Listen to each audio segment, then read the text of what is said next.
So is he for building 300,000 new homes a year or against it? 2.2 million additional homes, Mr. Speaker. So I asked the question, how can anyone expect us to fix the crisis when we're not building any houses? Young people are shut out of the property market, and we may say build, slash the planning laws, get loads of new flats up, but the reality is all we're doing is creating a new generation of mortgaged tenant. I mean, we're glorified renters. How is that home ownership? How does that deal with the housing crisis? It doesn't. All it does is create a new set of problems. We need to deal at source with this basically tenure issue, and it's also a supply side issue. If we want to revive confidence in the flats market and actually lead to a high-rise house building boom, we need to embrace Commonhold, because at the moment the flats market is falling off a cliff. Look at these figures for property prices. In every other territory, growth in the price of flats matches that of houses. Only in England and Wales are flat prices trailing. What's the difference? Only England and Wales still have the leasehold system, where flat buyers have no control over their homes or their costs. This isn't just a London problem. As you can see, flat prices have stalled in every area of England and Wales. Most people buy hoping their property will rise in value, at least in line with the market. But as this graph shows, flats have dramatically failed to do that. Even a PR advisor to the Residential Freehold Association, RFA, admitted that leasehold is a bad investment on a recent podcast. Nobody wants to buy a leasehold flat anymore. They just Google it and it looks horrific. And couple that with the Building Safety Act, which I sure might touch on, and obviously Grenfell. There's a lot of issues with leasehold that have created this perfect storm of, God, leasehold is horrific. But here's the problem. Those that scream build seem absolutely terrified that any talk about ending leasehold or boosting consumer protections, for those that are buying new build flats is somehow going to spook developers and slow house building. But we actually believe the opposite to be the case. What we've seen in the years after Grenfell is how little control and protection buyers of new build flats in this country really have. And without reform, we can't get that confidence back to the market. No one's going to really invest in flats ever again. But you don't need to take our word for it. Let's go to Australia, where one of the leading developers there actually invented the Commonhold system, a fairer system, as we all know, 60 years ago. But they also have some of the toughest building regulations in the world. And yet, their flats market is booming. The developers can't sell flats fast enough. Michael, thanks very much for speaking to us at Commonhold now. And we're really interested in your experience. Obviously, you've written the book on Strata, so Australia's version of Commonhold. And we just want to hear from you about what's happening to the flats market in Australia. But briefly, what is Strata title? How does it work for those of us in the England and Wales market that are thinking about, is there alternative to leasehold? Well, hi, Harry. There sure is an alternative. It's called strata title in Australia. In America, it's called condominium. In South Africa, it's called sectional title. This is a form of ownership of property that has gained worldwide acceptance since about the 1960s. Basically, what it entails is that a person can buy what's called a lot, which is a space in a building. And the building fabric itself is owned by an owners corporation or a strata title entity. They have different names in different states and territories, but I'll call it a strata entity. And the strata entity holds the common property, and everyone that buys one of these lots automatically becomes a member of the strata title entity, and they decide as a member of that group how buildings are repaired and maintained and insured. Strata has been described as a form of micro-government or private governance because this thing has a constitution, it has members, it has an executive elected, it has the right to tax people in the form of strata levies that pay for the bills. And so there's a lot of parallel considerations which make it sort of easy for people to understand, I think, as a form of micro-government. So this is a form of housing that's accepted by tenants, owners, investors, banks, insurers. And that's the same in America. It's the same, as you and I have discussed before, in many, many countries. The freehold lobby in the UK, the ones that are the building owners and the landlords and the freeholders, they suggest that Commonhold, our kind of equivalent of strata, if basically we move to that system, residents would be there in the hallways with screwdrivers fixing things. Self-management, it doesn't always mean that, does it? the notion that people are going to be in the streets or in the hallways repairing things is just nonsense. We have 10,000 strata management professionals in Australia. Some of the very, very small, 2-lot, 3-lot duplex type housing, they might do their own repairs and maintenance because it's a chat over the fence.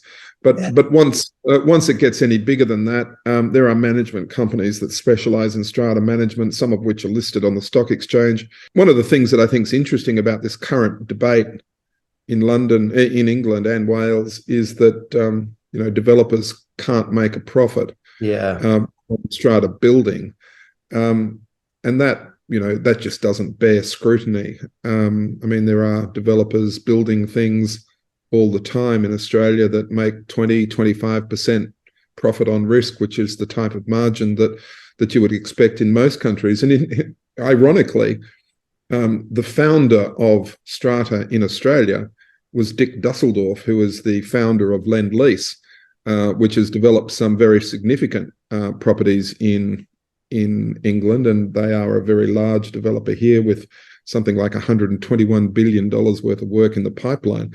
So if Lend-Lease can invent the concept in Australia, and we were one of the first in the world, but if Lend-Lease can invent it and then run a business here, as well as running a business in Singapore, where there is strata title, and other places in Australia, America, and England, then the notion that a developer can't make this work must surely be nonsense. Leasehold tenure is just one problem for our housing market. The other is build quality. Bodge the builder is everywhere, even Australia. The Opal Tower, sold as a sparkling residential gem at Sydney's Olympic Park in this video on the developer's website. So fellas, who wants to buy a cheap apartment? What do you reckon? I'll just wait till the engineers report it. But the structural defects that have beset this so-called jewel has put the entire construction industry under the microscope, with good reason. Residents being evacuated on Christmas Eve 4 years ago shocked the government of New South Wales into appointing their first ever building commissioner. David Chandler, a construction expert with 40 years experience, has become a celebrity with his Sunday roasts on LinkedIn. Hi, it's David Chandler, New South Wales Building Commissioner here. Absolute disgrace. They're non-compliant, they've got safety defects from top to bottom, and they're both going to be receiving prohibition orders and stop work orders, and they're going to both take a while to get over it. There's people on the site with no drawings, no idea. Safety edges just simply ignored everywhere. Because we will be issuing a stop work order on this job, and it will not be starting again until I'm satisfied that there's adequate supervision here who knows what they're going to do to build a compliant building. Aussie States Proprietary Limited, who have gone insolvent and hopefully will never reappear on the New South Wales construction landscape. But Chandler's done a lot more than name and shame. He's created a whole regulatory system that will keep developers honest long after he is gone. He has done some remarkable things in driving quality and bringing trust back to apartment living. And he's done that partly through special legislation, but also through strata legislation. So we now have a system in New South Wales where developers are certified independently, and you have 3, 4, 5-star developers, and people can go onto a register and find the rating of a developer, and if there's no rating, they shouldn't buy. If there is a rating, they can investigate the background to that. So there's a independent rating service. We also have a portal where developers have to register their plans and their amendments to plans in real time as they're constructing their buildings, so people can assess the quality, and the ultimate owners then have a complete record of what has been built so that they can maintain that. We have a bond system so that a developer has to put up 2% of the build price to pay for as a bond to pay for defects, or they can take out a new product which is called decennial, that is 10-year liability insurance, which is a defects insurance policy. So owners now have a choice to buy into quality by going and searching for a reputable developer who has a bond and or insurance. They're often seen as stepping stones for singles and couples, but new data now shows more Aussie families are actually making the most of apartment living. So some of the benefits: proximity to work, schools and leisure facilities, as well, of course, as a more affordable price tag. So to tell us more, we're joined by Domain Property Editor Alice Stoltz in Melbourne. The building's actually becoming better. Guys, they really have evolved from the days of hearing your neighbours having no storage, and nowadays you can see ones that have got great soundproofing, decent storage, clever floor plans that make the best use of space, as well as all these things like, Jane, imagine this with kids: pool, gym, cinema, childcare on site. Childcare? I know, I had you there, didn't I? You did. And these are beautiful communal spaces also. And we're not just talking about a little courtyard, we're talking about shared areas with gardens and sort of green spines that run through a building. And what we actually are also seeing is this trend of multi-generational living. So sometimes you've got grandparents in one part of a building, the adult kids in another, siblings potentially, as well as a brother, sister-in-law down in another building. And I love this idea of kind of that community living. Once upon a time, owning an apartment in Australia was sort of silver medal, bronze medal.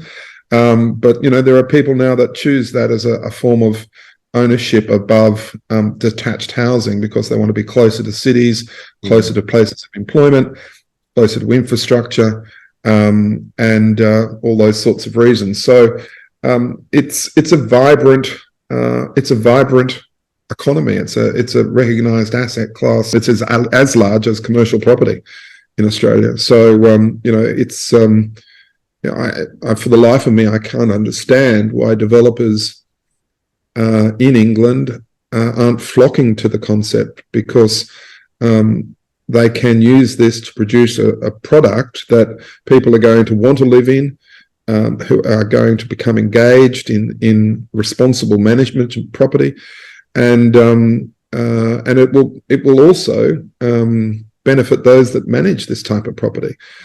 Because they will have happier clients, happier tenants, happier owners. Think about it, policymakers. Think about it, YIMBYs and priced outs. Flat prices are at their lowest against houses in 20 years.